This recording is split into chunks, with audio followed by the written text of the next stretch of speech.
오늘 하나님께서 주신 말씀은 이 고린도전서 9장 1절에서 18절까지의 말씀입니다. 고린도전서 9장 1절에서 18절까지의 말씀입니다.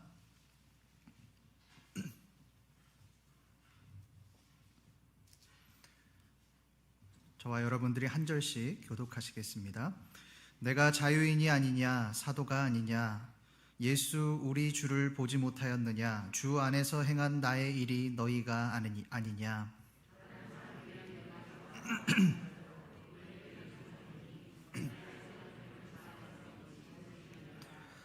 나를 비판하는 자들에게 변명할 것이 이것이니, 우리가 다른 사도들과 주의 형제들과 게바와 같이 믿음에 자매된 아내를 데리고 다닐 권리가 없겠느냐? 누가 자기 비용으로 군복무를 하겠느냐? 누가 포도를 심고 그 열매를 먹지 않겠느냐? 누가 양떼를 기르고 그 양떼의 젖을 먹지 않겠느냐?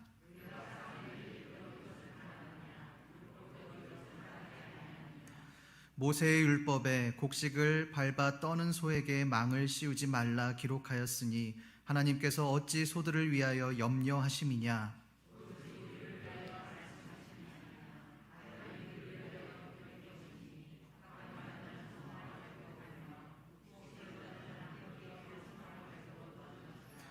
우리가 너희에게 신령한 것을 뿌렸은즉 너희의 육적인 것을 거두기로 과하다 하겠느냐?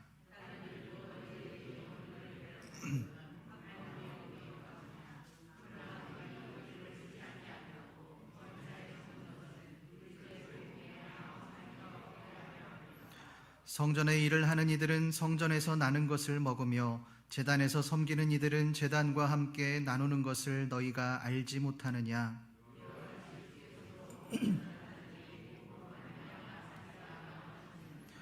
그러나 내가 이것을 하나도 쓰지 아니하였고 또 이 말을 쓰는 것은 내게 이같이 하여 달라는 것이 아니라 내가 차라리 죽을지언정 누구든지 내 자랑하는 것을 헛된 대로 돌리지 못하게 하리라.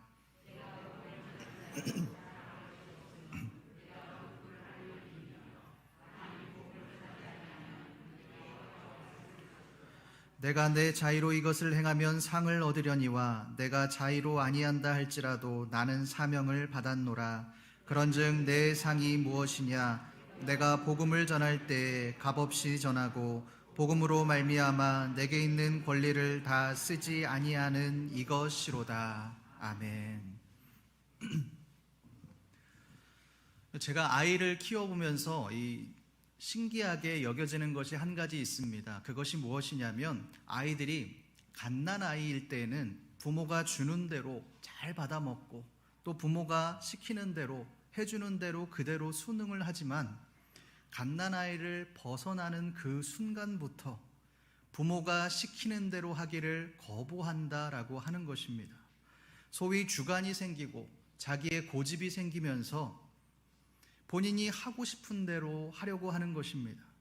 밥을 먹여줘도 본인이 먹겠다고 떼를 씁니다. 본인이 원하는 숟가락이나 포크가 아니면 밥을 먹지 않습니다. 물을 마실 때도 자기 컵이 아니면, 자기가 원하는 그 컵이 아니면 물 자체를 마시지를 않습니다. 옷 입을 때도요, 요즘은 본인이 원하는 옷으로 입겠다고 전혀 어울리지도 않는데 그것을 입겠다고 얼마나 떼를 쓰는지 모릅니다.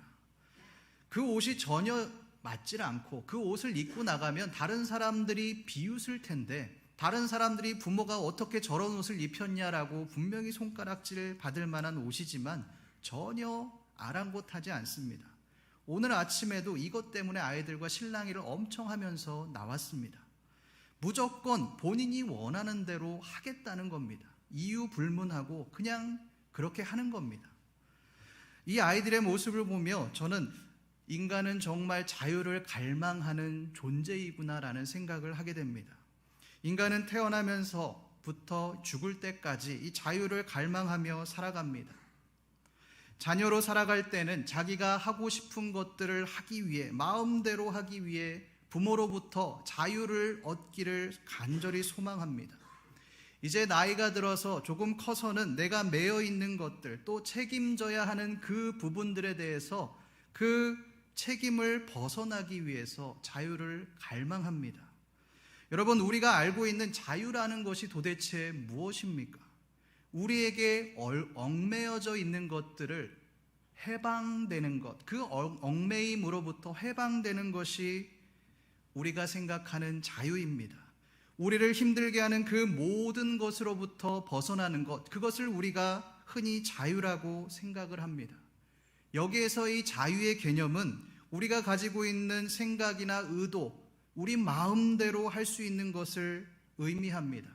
쉽게 말하면 내가 하고 싶은 것들을 마음대로 선택하고 또한 책임을 지지 않는 것, 그것이 우리가 알고 있는 자유의 개념입니다. 그러나 오늘 말씀에서 이 바울은 자유에 대해서 조금 다르게 이야기를 합니다. 우리가 일반적으로 알고 있는 자유에 대해서 말하지 않습니다. 그리스도인의 자유에 대해서 말을 하고 있습니다. 오늘 말씀을 통해 과연 이 바울이 말하는 그리스도인의 자유란 무엇인지를 한번 알아보겠습니다. 우리 다 같이 1절 말씀을 함께 읽어보겠습니다. 시작.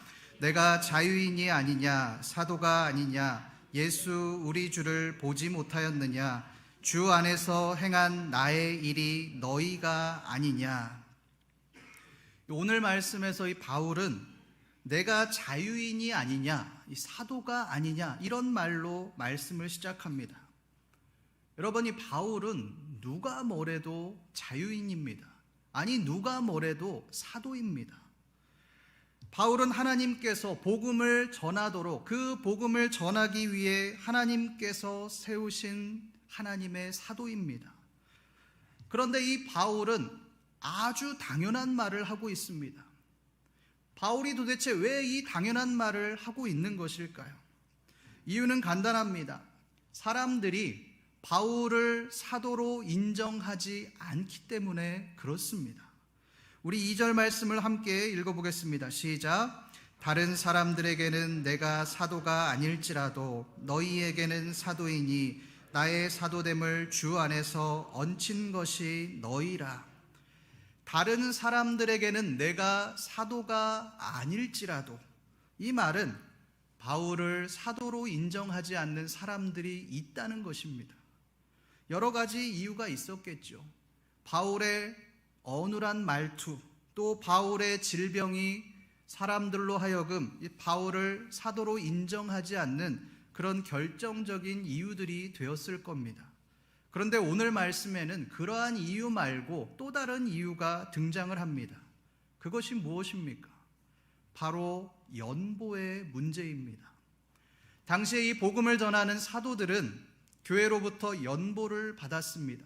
이것은 사도가 가지고 있는 당연한 권리였습니다. 당시에 이 교회가 사도들에게 연보를 주었던 이유는 사도들이 복음을 전하는 데 있어서 집중하게 하기 위해서였습니다.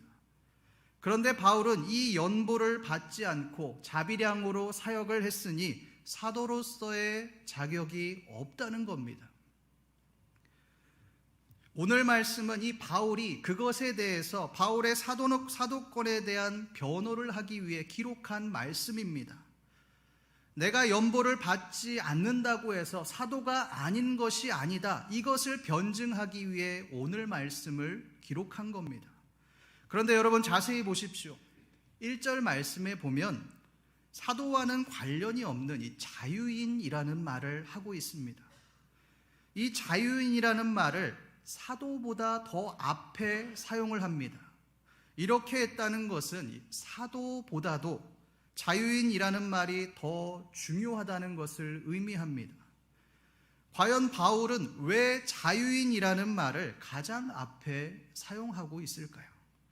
이것을 알기 위해 우리는 이 자유인이 어떤 의미인지에 대해서 알아보아야 합니다. 1절에서 이 자유인이라고 사용된 헬라어 엘레우테로스는 노예와 반대되는 그런 표현입니다. 주인에 귀속된 노예와 자유가 없는 그 노예에 반대되는 표현으로 자유를 누리는 자라는 뜻입니다. 그런데 바울은 이 자유인과 사도직을 묶고 있습니다. 연결하고 있습니다. 왜 그럴까요? 여러분, 이 자유인과 사도는 전혀 어울리지가 않습니다. 우리가 흔히 목회자 또 목사 하면 떠오르는 이미지가 무엇입니까? 거룩함, 순결함, 정결함, 이것들이 떠오르실 겁니다. 그래서 목사는 죄를 지으면 안 되고, 또 술을 마셔서도, 거짓말을 해서도, 나쁜 짓을 해서도 안 된다라고 하는 생각을 가지고 있습니다. 일반 사람들이 죄를 지으면 그런가 보다 하고 넘어가지만, 그 죄를 지은 대상이 목사라는 이야기가 들리면 더 분노하고 분개합니다. 왜 그렇습니까? 목회자로서 요구되어지는 그 이미지가 있기 때문에 그렇습니다. 그래서 더 목회자는 자신이 하고 싶은 대로 마음대로 그렇게 삶을 살아갈 수가 없습니다. 사도직도 마찬가지입니다. 사도가 자유롭다, 자기가 하고 싶은 대로 마음대로 살아간다, 전혀 어울리지가 않습니다. 자유롭게 사도직을 그렇게 영위하며 살아가려면 사도를 하지 말아야죠. 그냥 신앙생활만 해야 됩니다. 그렇지 않습니까? 뭐하러 그렇게 고생해가면서 사도직을 합니까? 그냥 하고 싶은 대로 살면 되지 않습니까? 그런데 왜 바울이 이 자유인과 사도직을 연결시키고 있을까요? 그것은 이 바울이 가지고 있는 사도로서의 권리 때문에 그렇습니다. 내가 사도로서 이러한 것들을 할 수 있는 권리가 있다는 것입니다. 그 권리가 무엇입니까? 우리 4절에서 6절까지의 말씀을 함께 읽겠습니다. 시작. 우리가 먹고 마실 권리가 없겠느냐? 우리가 다른 사도들과 주의 형제들과 게바와 같이 믿음에 자매된 아내를 데리고 다닐 권리가 없겠느냐? 어찌 나와 바나바만 일하지 아니할 권리가 없겠느냐? 바울은 이 사도로서 가지고 있는 권리 3가지를 이야기를 합니다. 첫 번째 권리는 이 먹고 마실 권리입니다. 바울은 이 8장 말씀에서 우상에게 바친 그 제물을 내가 먹을 수 있는 그런 권리가 있지만, 그것이 내 형제를 실족하게 만들기 때문에 그 우상의 제물을 먹지 않겠다라고 그렇게 말을 합니다. 내가 사도로서 먹고 싶은 것을 먹고 또 마시고 싶은 것을 마실 수 있는 그런 권리가 있다는 것입니다. 두 번째, 이 바울이 말한 권리는 믿음에 자매된 아내를 데리고 다닐 그런 권리입니다. 소위 결혼할 권리가 있다는 것입니다. 마지막으로 이 바울은 일하지 않을 권리에 대해서 말을 합니다. 이것은 이 소위 연보에 대한 이야기입니다. 바울은 자신이 개척한 교회에서 연보를 받으며 생계에 대한 걱정을 하지 않으며 복음 전하는 그 사역에 집중할 수 있는 그런 권리가 있다는 것입니다. 7절 말씀에서도 보면 이 바울은 사도로서 가지고 있는 그 권리들에 대해서 계속해서 말을 합니다. 군복무를 하는 사람이 마땅히 돈을 받을 권리가 있지 않느냐? 포도를 심은 사람이 그 열매를 먹을 만한 권리가 있지 않느냐? 양떼를 기른 사람은 그 양떼의 젖을 먹을 권리가 있지 않느냐? 이렇게 말을 합니다. 여러분, 이 바울은 자신의 권리만 내세우고 있습니다. 나는 연보를 받을 권리가 있다. 결혼할 권리가 있다. 교회에서 내 생계를 책임져 줘야 하는 그런 권리가 있다. 이 말을 하고 있습니다. 여러분, 이 모습은 우리가 알고 있는 바울의 모습이 아닙니다. 우리는 바울을 참 사역자, 이 복음을 위해 자신의 목숨을 바친 그 위대한 사역자로 알고 있습니다. 그러나 오늘 말씀에 근거하는 이 바울의 모습은 자신의 권리만을 내세우고 있는 것 같아 보입니다. 자신의 권리만 내세우고 원하는 것만 취하고자 하는 그런 사꾼의 모습 같아 보입니다. 도대체 바울이 왜 이런 말을 하고 있는 것일까요? 우리 다 같이 15절 말씀을 함께 읽어보겠습니다. 시작. 그러나 내가 이것을 하나도 쓰지 아니하였고 또 이 말을 쓰는 것은 내게 이같이 하여 달라는 것이 아니라 내가 차라리 죽을지언정 누구든지 내 자랑하는 것을 헛된 대로 돌리지 못하게 하리라. 15절 말씀에 이 바울이 왜 이 말을 하고 있는지 기록이 되어 있습니다. 바울이 자신의 권리를 내세운 이유가 무엇입니까? 내게 이같이 하여 달라는 것이 아니라, 그것을 해달라는 것이 아니라는 겁니다. 고린도 교회여, 너희는 나에게 당연히 연보를 주어야 한다. 내가 복음을 전하는데 생계의 문제를 걱정하지 않을 수 있도록 나를 책임져 줘야 한다. 이 말을 하는 것이 아니라는 겁니다. 차라리 죽을지언정, 내가 없어서 못 먹어서 굶어 죽을지라도 너희에게 내가 당연히 받아야 할 그 사도로서의 권리를 주장하지 않겠다는 것입니다. 너희에게 경제적인 짐을 지우지 않겠다는 것입니다. 이 말은 사도로서 자신이 가진 그 권리를 포기하겠다는 그런 말입니다. 그렇다면 이 바울이 자신의 권리를 내세웠던 것은 내가 고린도 교회를 개척한 사람이다, 너희가 나를 마땅히 대접해야 한다, 이렇게 하려 함이 아니라 오히려 자신이 가진 권리를 포기하기 위해 이 말을 한 것을 우리가 알 수 있습니다. 내가 개척한 교회들로부터 연보를 받을 수 있고 또 복음을 조금 더 효과적으로 전하기 위해 내 생계를 책임져 달라고 요구하는 것이 정당한 요구이지만 나는 그 당연한 것을 요구하지 않겠다는 것입니다. 바울이 이렇게 말한 이유가 무엇입니까? 내 자랑하는 것을 헛된 대로 돌리지 못하게 하리라. 그렇게 하는 것이 자신의 자랑과 영광이 되어지기 때문에 그렇습니다.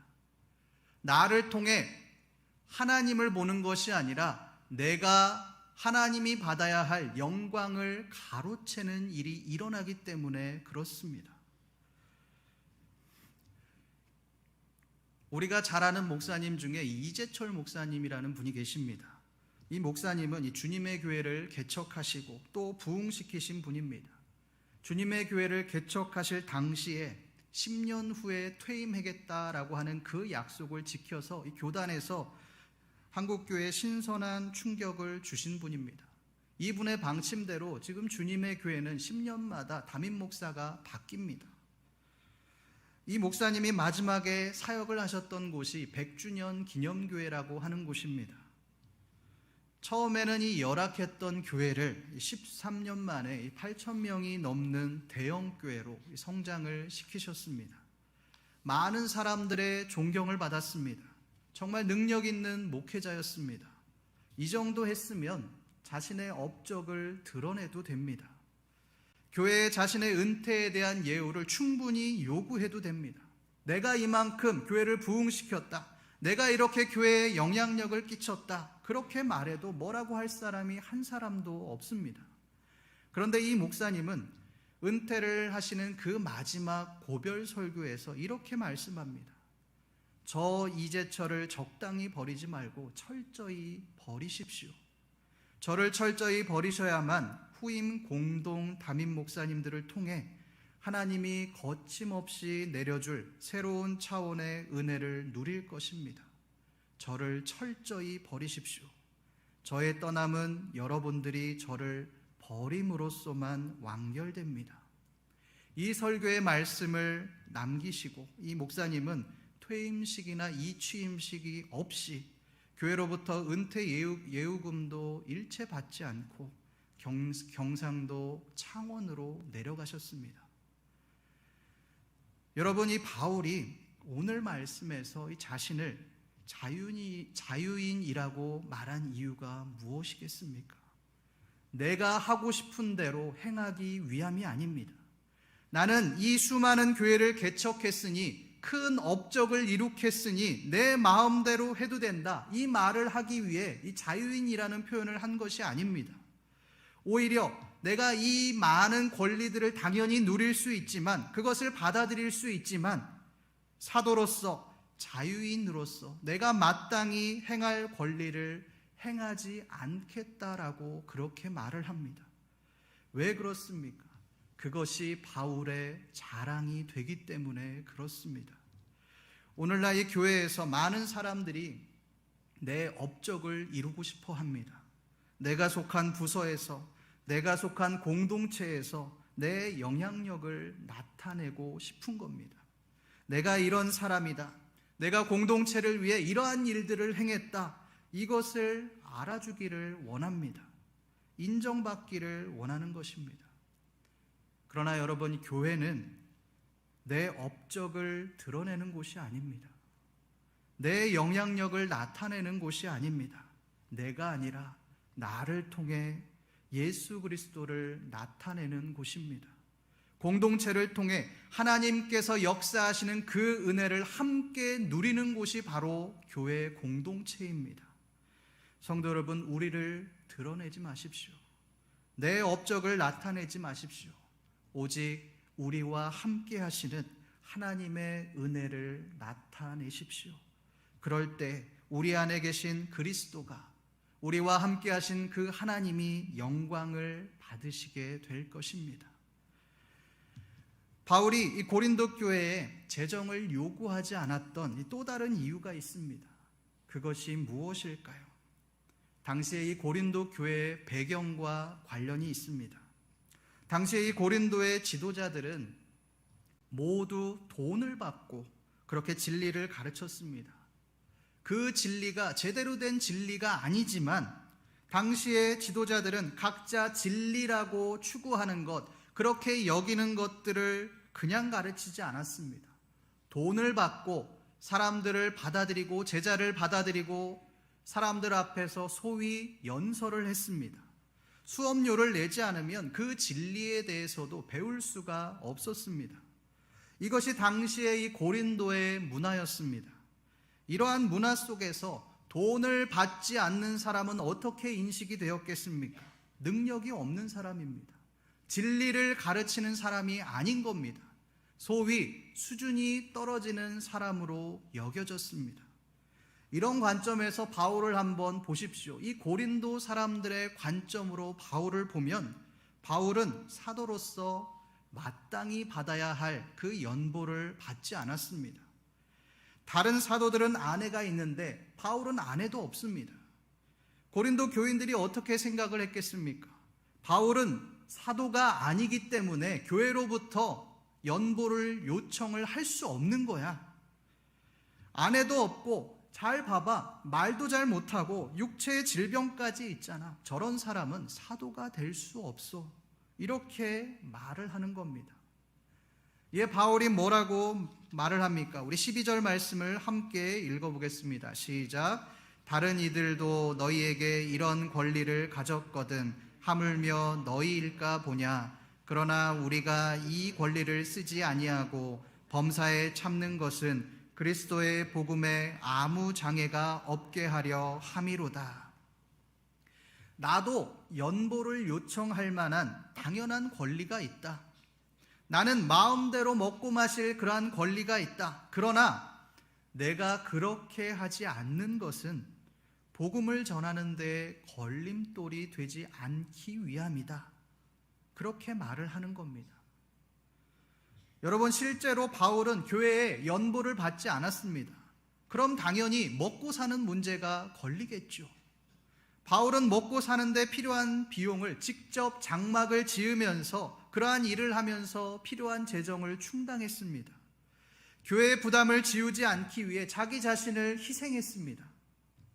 특별히 고린도 교회가 바울 자신 때문에 재정적인 어려움을 겪게 된다면 복음을 전하는 데 있어서 어려움이 생기기 때문에, 그것이 걸림돌이 되기 때문에 바울은 그 연보를 과감하게 거부했습니다.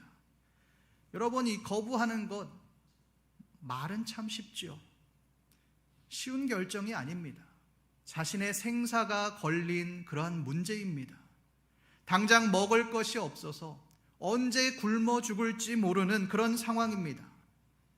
그런데 바울은 과감하게 자신의 생존을 위해 당연히 받아야 할 그 권리를 과감하게 포기합니다.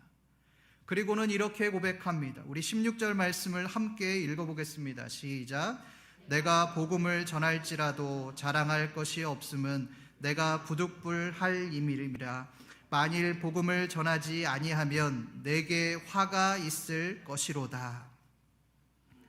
내가 복음을 전할지라도, 바울은 그냥 복음을 전하는 것이 아닙니다. 생명을 걸고 전하는 것입니다. 연보를 받지 못하는 것 때문에 밤새도록 일을 해야 할지도 모르고 또 살기 위해서 발버둥을 쳐야 하는 그러한 열악한 상황입니다. 언제 굶어 죽을지, 언제 위험에 처할지 모르는 그러한 상황 가운데 처해 있습니다. 여러분, 만약 우리에게 이렇게 복음을 전하라고 한다면 어떻게 하시겠습니까?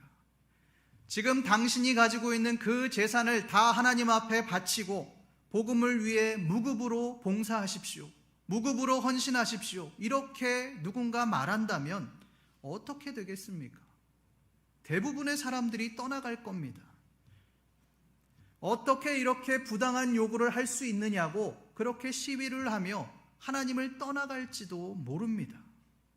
그런데 바울은 무급으로 교회를 섬겼습니다. 연보를 받지 않고 목숨을 걸고 복음을 전했습니다. 텐트메이커 일을 해가며 당장 먹을 것이 없어서 살 수 없는 그런 환경 속에서도 계속해서 버티고 복음을 전하며 교회를 섬겼습니다. 그런 바울이 뭐라고 이야기를 합니까? 이것이 부득불 내가 할 일임이라. 이것이 내가 마땅히 해야 할 일이다라고 그렇게 말을 합니다. 내가 이렇게 고생하는 것은, 목숨을 걸고 복음을 전하는 것은 내가 마땅히 해야 할 일이기 때문에 자랑할 것이 하나도 없다는 것입니다. 그것이 나의 사명이기에 나는 하나님의 사명을 따라 살아간다, 그리고 앞으로도 그렇게 살아갈 것이다 라고 말을 하고 있습니다. 제가 과거에 도전을 받았던 목사님 한 분이 계십니다. 그분의 이름은 고 최윤태 목사님이십니다. 이분은 78세까지 현역으로 목회 사역을 하신 분입니다. 어떤 분은 이 말을 듣고서 정년이 70세까지인데 어떻게 78세까지 목회 사역을 하셨느냐, 무슨 욕심으로 8년이나 더 하셨습니까? 라고 말을 하실지도 모르겠습니다. 그러나 이분은 욕심이 있어서가 아니라 본인이 개척한 교회를 맡아줄 사람이 없어서 후임자가 올 때까지 기다리시며 정년이 끝났는데도 계속해서 목회 사역을 감당하셨습니다. 그러던 중에 후두암이 발견이 되었습니다.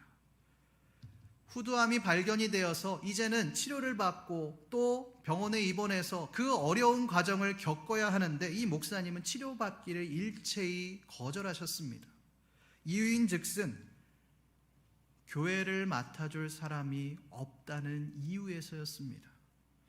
치료를 받고 아무것도 하지 못하고 내가 죽느니 차라리 마지막까지 교회를 지키겠다라고 생각하셔서 그 이후로 10개월간 교회를 섬기며 그렇게 버티셨다고 합니다.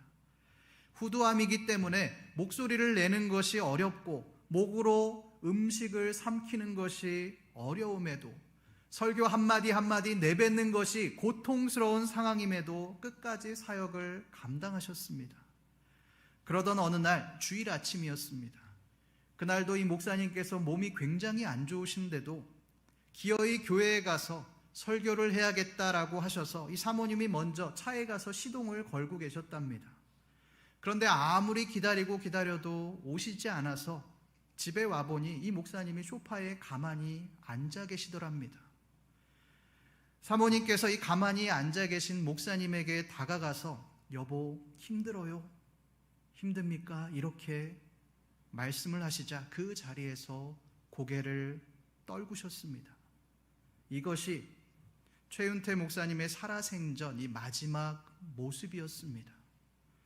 여러분, 이 목사님이 후두암에 걸려서 음식을 먹지 못하고 또 목소리가 나오지 않아 설교를 하는데 한 글자 한 글자 뱉는 것이 고통임에도 불구하고 끝까지 사역을 감당하셨던 이유가 무엇이겠습니까? 사명자이기 때문에 그렇습니다. 목사라는 직분, 교회를 섬기는 그 사역은 사람이 세워주신 것이 아니라 하나님께서 나에게 맡겨주신 그 사역이기 때문에 나는 비록 언제 죽을지도 모르고 또 지금도 죽을 것 같이 고통스럽지만 그럼에도 불구하고 하나님이 맡겨주신 그 사역, 그 사명을 끝까지 감당하셨던 겁니다. 성도 여러분, 우리 모두는 하나님의 사명자들입니다. 어떤 사명자들입니까? 복음을 전하는 사명자들입니다. 목회자만 복음을 전하는 것이 아닙니다. 우리 모두는 복음을 전할 사명이 있습니다. 우리는 예수 그리스도의 십자가 죽음으로 말미암아 구원을 받았습니다. 죽어 마땅한 자들이지만 예수님의 십자가 희생으로 사망에서 생명으로 우리가 구원을 받게 되었습니다. 갚을 수 없는 그 은혜를 입었습니다. 우리 모두가 복음의 빚진 자가 되었습니다. 그러기에 우리는 복음을 전하는 그 사명을 마땅히 감당해야 하는 것입니다. 여러분, 우리는 이 복음의 사명을 어떻게 감당하고 계십니까? 신앙생활을 하는 목적이 복음이 아니라 내가 원하는 것을 이루기 위한 그 수단이 되고 계시지는 않으십니까? 고린도 교인들과 같이 진리를 얻기 위해 좀 더 고차원적인 삶을 살아가기 위해 내 시간과 물질을 투자하고 계시지는 않으십니까? 그리스도인은 내 자신을 위해 살아가는 자들이 아닙니다. 오직 하나님의 사명을 위해 살아가는 자들입니다. 사명자는 나를 위해 사는 것이 아니라 사명을 위해 살아가는 것입니다. 말씀을 정리하겠습니다. 오늘 말씀에서 이 바울이 말하고 있는 그 자유가 무엇입니까? 내 마음대로 하는 것이 아닙니다. 내 마음대로 할 수 있고 누릴 수 있지만 하나님을 위해 내가 누릴 수 있는 그 권리를 과감하게 포기하는 것입니다. 나의 것을 포기하고 하나님께서 나에게 맡겨주신 그 사명에 순종하는 것, 그것이 진정 자유인의 삶입니다. 바울은 자신이 마땅히 누려야 할 사도의 권리를 포기했습니다. 그리고 복음 전하는 사명을 위해 자신이 누릴 수 있는 권리를 포기하고 자신의 모든 것을 복음을 위해 바치고 희생했습니다. 누리는 것이 아니라 헌신하는 것, 누리는 것이 아니라 포기하는 것, 이것이 바로 그리스도인의 진정한 자유라고 할 수 있습니다. 오늘 말씀에서 이 바울과 같이 나의 권리를 내세우지 아니하고 나의 권리를 포기하고 하나님께서 맡겨주신 그 사명을 감당하심으로 진정한 그리스도인의 자유를 누리시는 신림교회 모든 성도님들 되시기를 간절히 소망합니다.